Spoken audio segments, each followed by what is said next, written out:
Over the years, I have noticed a lot of mistakes and misconceptions people repeatedly make in this game, so let's put an end to all of them in this guide. Number 1. If your car catches fire, it will explode only after 15 seconds regardless of how many zombies you hit. So instead of panicking and jumping out in front of zombies, take your time, drive away from the danger, and then exit your vehicle. If you have an advanced repair toolkit, you can repair the car before it even explodes, preventing the explosion from attracting nearby zombies. Number 2. Plague hearts do not regenerate their health over time and even after restarting the game. However, black plague hearts get completely reset once the game is restarted. So retreat how many times maybe you want, but never restart the game mid-fight when fighting a black plague heart. Number 3. Our AI members will shoot zombies even when they are given empty guns. A common misconception is that the guns need to be loaded with at least one bullet for them to shoot. Number 4.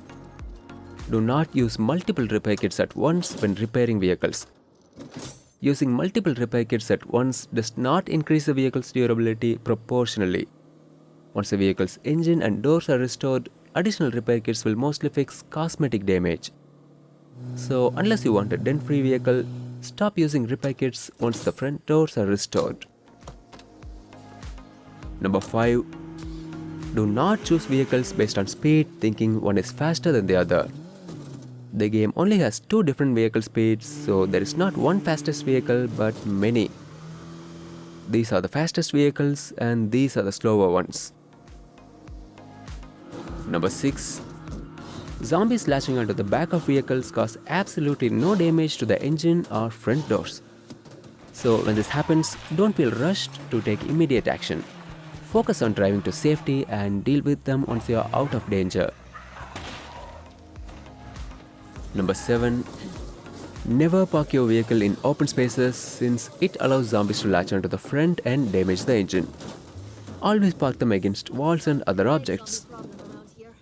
Even better, if you block your vehicle blocking both the front and the left, no zombie will harm you except bloaters and juggernauts.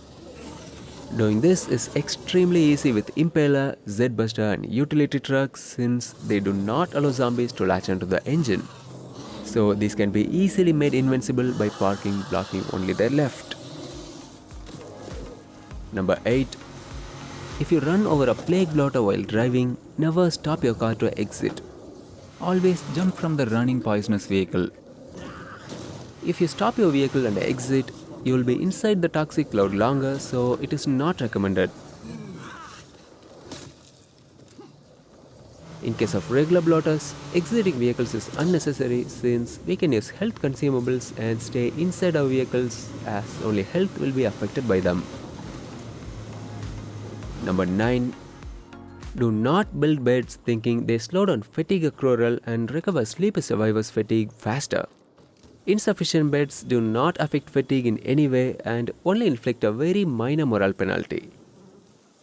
So if you don't mind the constant complaining from your survivors, don't waste any slots to build beds. Number 10. Do not build watchtowers thinking they improve the base defense. The tower design and the tower AI both are poorly optimized for combat. If you want sniper support and a super large safe zone, only build sniper tower and red talon tower and never the lower tier ones.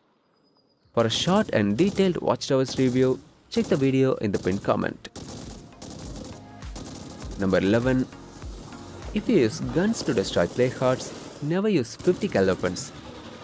A common misconception is that they are the fastest and efficient caliber against plague hearts. In reality, they are one of the slowest and most expensive calibers against them in all the difficulties. Number 12. If you use 50 cal rifles against juggernauts, don't bother shooting them in the head.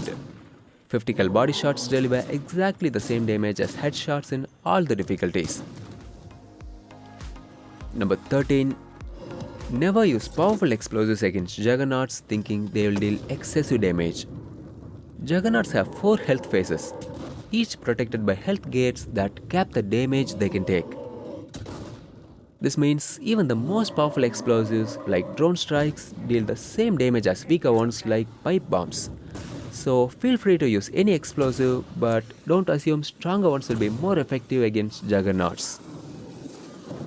Keep in mind that, similar to incendiaries, soda can bombs do zero damage to juggernauts despite being explosives. Number 14. Never use rapid fire against blood ferals thinking you can kill them quickly.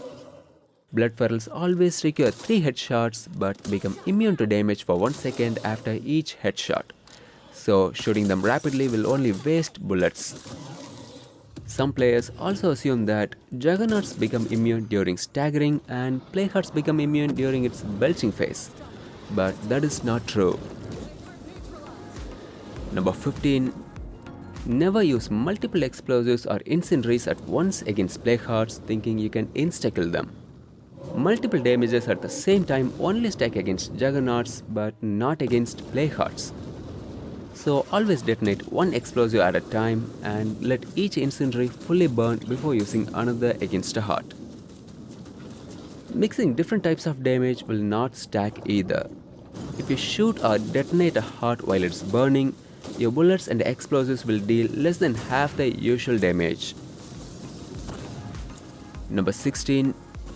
Stop dismissing smoke grenades as useless items.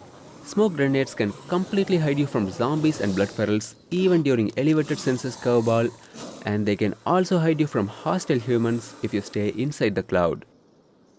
The safe bubble created by smoke grenades allows us to safely melee kill playhearts while being surrounded by zombies and freaks. To know everything about smoke grenades, check the video in the pinned comment and see the 5th trick. Number 17. All the semi-auto 22 caliber guns and semi-auto handguns wear out 3 times faster than guns of other calibers despite showing very high durability. So if you are using 22 caliber guns thinking they are the cheapest option, keep in mind they are only 7% efficient in ammo when compared to 9mm, but 200% inefficient in parts. For a more cost-effective ranged weapon, go for an unbreakable 22 caliber gun or a 9mm submachine gun. Number 18.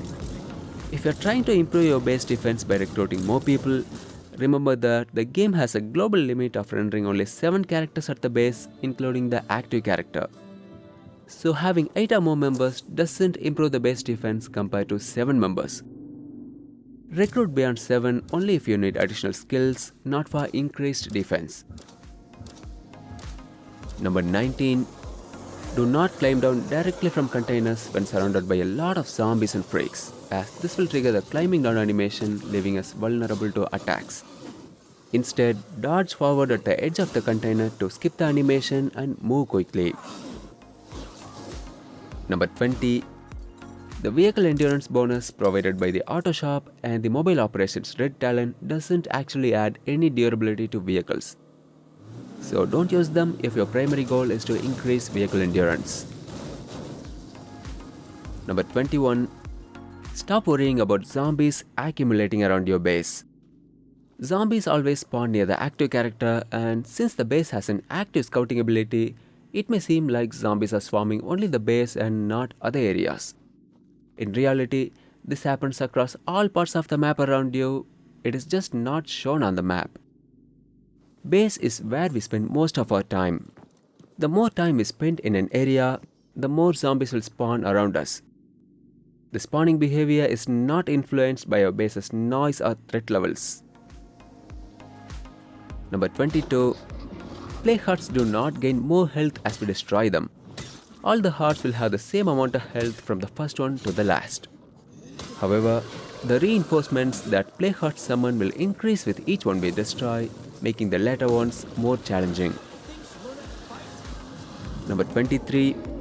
Do not lure juggernauts directly into your outpost minefields.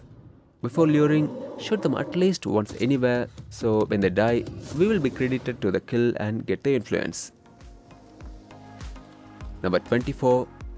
All 4 tiers of suppressors reduce gun noise to exactly the same level. The primary difference between them is how quickly they wear out the gun. Here is how much wear each suppressor causes when firing 51 rounds. Players often assume that professional muzzle attachments are the top tier options, but that is not true. Since gun wear is the only functional difference, there is no distinction between suppressor tiers apart from weight when attached to an unbreakable gun. Finally, a controversial advice. Stop wasting so many hours rolling for overpowered traits like Blood Plague Survivor. Instead, you can use that time to improve your skills. In simple words, you can make yourself overpowered instead of relying on overpowered characters.